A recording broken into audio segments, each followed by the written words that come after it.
A Maria Machado, para mim, é uma personagem extremamente versátil e única que nasceu cá na Ilha de São Jorge. Ela tem um começo de vida um tanto privilegiado quando em comparação com outras raparigas da época, pois a mãe já era professora também, ou seja, há aqui uma grande ligação às letras logo desde o início na sua infância, e tanto que segue por este caminho. Ao seguir por este caminho, tira o seu magistério em Angra do Heroísmo, retorna à ilha onde se casa, porque era assim, era a forma normal que as mulheres da época que tinham mais estudos conseguiam, era ir para a professora, mas depois voltariam sempre para se casar e ou mantinham a profissão ou largavam a profissão. Maria Machado manteve a profissão. Durante os anos de casada dela, o que nós sabemos são rumores apenas. Não podemos apontar dedos porque não há provas físicas sobre, mas nós sabemos bem que questões como violências domésticas, como violências psicológicas, no relacionamento ou de um casamento, eram frequentes em todas as ilhas, por Portugal inteiro. Portanto, não, é algo que nós não devemos descurar e temos de ter em atenção. Chega ao ponto que ela se divorcia. Ao se divorciar, Maria Machado também é uma informação para a qual eu não tenho a prova de ser uma das primeiras mulheres dos Açores a divorciar-se. Agora, da Ilha de São Jorge foi de certeza devido às datas em que isto acontece, pois são datas muito próximas com a legalização do divórcio cá em Portugal. Logo após o seu divórcio, Maria Machado escolhe remar a Lisboa. E o seu principal objetivo, achamos nós, de remar a Lisboa, é mesmo a conotação negativa que uma mulher naquela época recebe estando divorciada. Apesar dela ter um cargo social importante na sociedade cá em São Jorge como sendo professora, o facto de ser divorciada, ela perde um bocado este estatuto social. Portanto, achamos nós que ela sai de São Jorge um pouco em fuga deste olhar de lado que existe cá na sociedade georgiense na época. Também uma outra coisa que não nos podemos esquecer é que Aqui, nesta altura, já podemos falar em Estado Novo e tudo mais, mas a Maria Machado ainda não tem grandes ligações ao Partido Comunista. Portanto, São Jorge, a comunidade jorgense não a mete de lado por essa questão, mas pode metê-la exatamente pelo seu divórcio. Chega a Lisboa. Em Lisboa, o primeiro sítio para ela passa é efetivamente a Oeiras, onde começa a dar aulas a adultos no esforço de os ensinar a ler e a escrever, principalmente adultos trabalhadores industriais. Ou seja, liga-se muito às associações operárias, principalmente. O que nós sabemos também que é exatamente nas associações operárias que nasce o Partido Comunista e que nasce também muitos dos princípios e dos sentimentos comunistas que temos. Portanto, Maria Machado acaba por beber um pouco de um lado e beber um pouco do outro. E neste seguimento também ela própria começa sendo uma grande amante de letras, e eu não disse, mas ela já antes do magistério já publica alguns textos, algumas prosas em jornais jorgenses. Demonstra a grande... como é que eu hei de explicar? Demonstra o seu grande esforço e a sua grande ligação às letras. E isto mantém-se quando ela vai para Portugal continental, com o ensino a adultos e a crianças também tem, mas muito ligada às associações operárias sempre. E com estas associações operárias também surgem as suas ligações a associações feministas. Ela aparece em vários relatos e inclusive mais tarde é presa, por exemplo, na chegada da Maria Lamas ao aeroporto de Lisboa, ou seja, tem assim uma grande ligação com as feministas da época e com as próprias associações ligadas ao feminismo, como a Associação Feminina Portuguesa para a Paz, ou como a Liga Portuguesa para a Paz.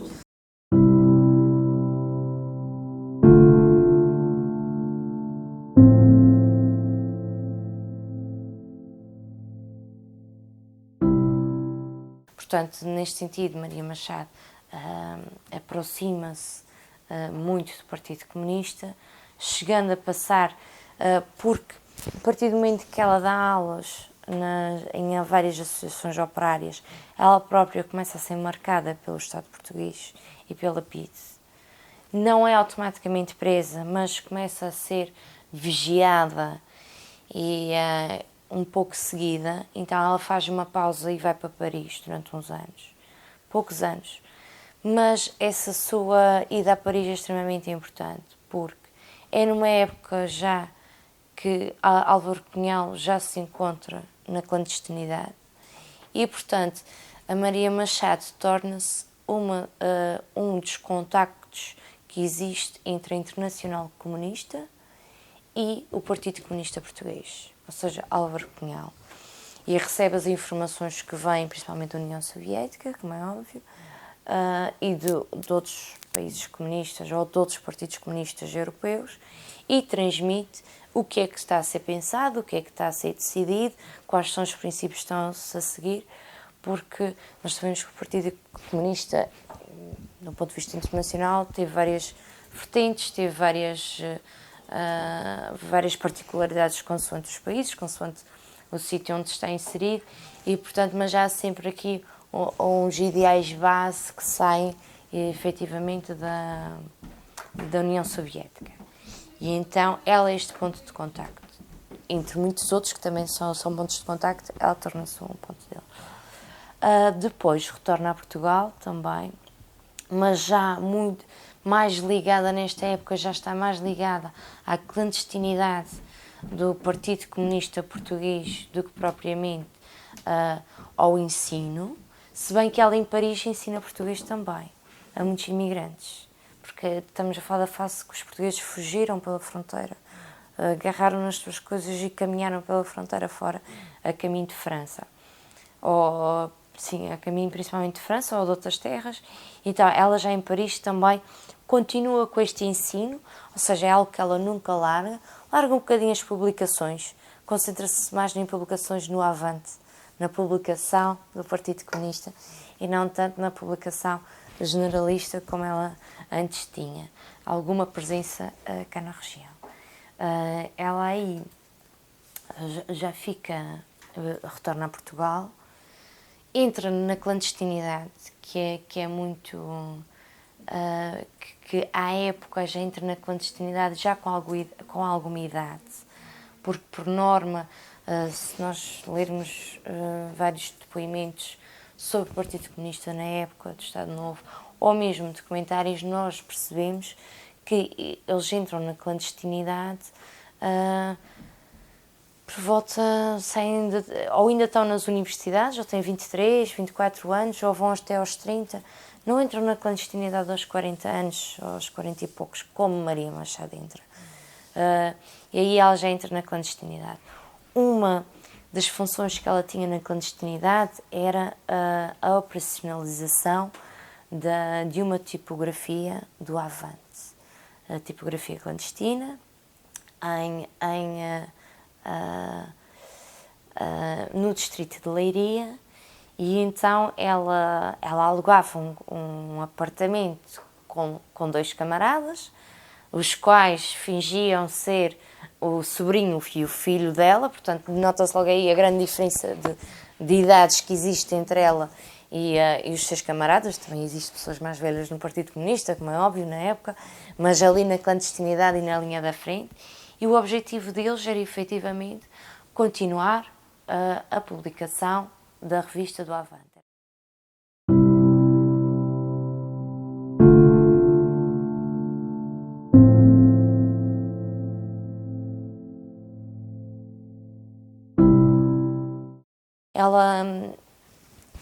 Ela aqui já é uma ativista ferrenha da liberdade de imprensa, como é óbvio. Há vários textos que ela própria assina no Avante como a Rubina, porque aí já tem um pseudónimo, é chamada a Rubina. Não sabemos porquê, porque é que é a Rubina. A palavra Rubina tem grande ligação ao vermelho do Partido Comunista e tudo que é comunista, portanto queremos que a ligação seja essa e não seja outro tipo de ligação, mas não encontramos. E ela aqui nesta tipografia, no distrito de Leiria, ela infelizmente, eles são descobertos pela GNR, não são descobertos pela PIDE, por incrível que pareça. Conseguem se esconder muito bem da PIDE, mas são descobertos pela GNR, por engano. Porque na zona houve um assalto e a GNR fez uma rusga e quando chegou ao prédio, a Maria, nos relatos dela e nas cartas dela, Maria Machado conta que perceberam-se que era a GNR e perceberam-se que vinham atrás deles, portanto ela disse aos seus camaradas que mantinha-se em casa para eles terem tempo de fugir e para dar ali aquele compasso de espera para o GNR não ir atrás dos outros 2 camaradas, e foi o que ela fez. No entanto, a GNR não estava à procura da tipografia, a GNR estava à procura de um ladrão de rua, de um simples roubo que tinha acontecido ali na zona, mas chega ao apartamento da Maria Machado e vê todas as peças tipográficas e os exemplares do Avante, e à época a GNR era a Polícia do Estado, portanto não tinha forma como fugir, nem fechar os olhos àquilo que tinham visto no apartamento. Portanto, aí Maria Machado é presa e é presa na cadeia das Mónicas. Já muitos relatos nós sabemos sobre as torturas do Estado Novo aos ativistas políticos e aos presos políticos comunistas. Nós acreditamos que Maria Machado sofreu um tanto por isso. Ela, nas suas cartas na forma como escreve, como explica um pouco como dá a entender algum abuso psicológico, principalmente. No entanto, não se dá por vencida também. Como nós sabemos, todas as cartas à entrada e à saída da prisão eram revistas, eram lidas, era passado lápis azul e, portanto, aqui era uma época de extremo cuidado, que ela tinha de continuar a comunicar com o Partido Comunista por via de códigos, como é óbvio, mas não um código que a PIDE percebesse que aquilo é um código, era gente, está tudo bem, estão a tratar maravilhosamente bem, a prisão é maravilhosa, ou seja, o discurso dela era um bocadinho por aí. Mas depois podia haver uma outra passagem que nós podíamos tentar, eu não digo perceber, mas talvez imaginemos que a coisa não seria assim tão boa quanto era descrita. Nós temos conseguimos, através do Partido Comunista, há uma passagem do seu julgamento. Ela é defendida, e esta parte é interessante, por um advogado por um advogado muito específico, que vem ser o pai do Álvaro Cunhal, que era advogado, ou seja, comprova-se mais uma vez a grande ligação que ela tem ao Álvaro Cunhal, mas também a importância que ela tem dentro do Partido Comunista, porque nem toda a gente é defendida pelo pai do Álvaro Cunhal. Porque também estamos a falar de uma época em que muita gente foi presa, em que havia uma grande perseguição e tudo mais.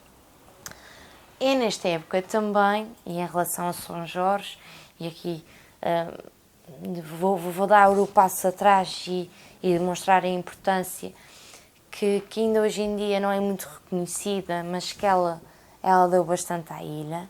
É durante esta passagem na prisão que aqui em São Jorge, a São Jorge atualmente é uma ilha de direita, já na altura era uma ilha muito fervorosa do Estado Novo, mais do que outras, quando em comparação, e então surge a oportunidade, a Maria Machado é convidada, entre aspas, a doar a sua casa de cá à Sociedade Filarmónica União Popular da Ribeira Seca, que é atualmente a filarmónica mais antiga dos Açores, ainda em funcionamento. Portanto, é-lhe oferecida esta oportunidade, ao que ela diz que sim, ao que ela diz que oferece. E nós temos as cartas entre dela e a direção da Filarmónica. Ela diz que oferece, no entanto, tem várias exigências. Uma delas é que naquela casa e naquela sociedade não haja qualquer indicação de cor política e que não haja nenhuma manifestação política lá dentro, de qualquer de qualquer natureza, de qualquer partido. O que é curioso, porque assim que se deu o 25 de Abril, Mário Soares fez um comício do PS exatamente na mesma sociedade, a Filarmónica.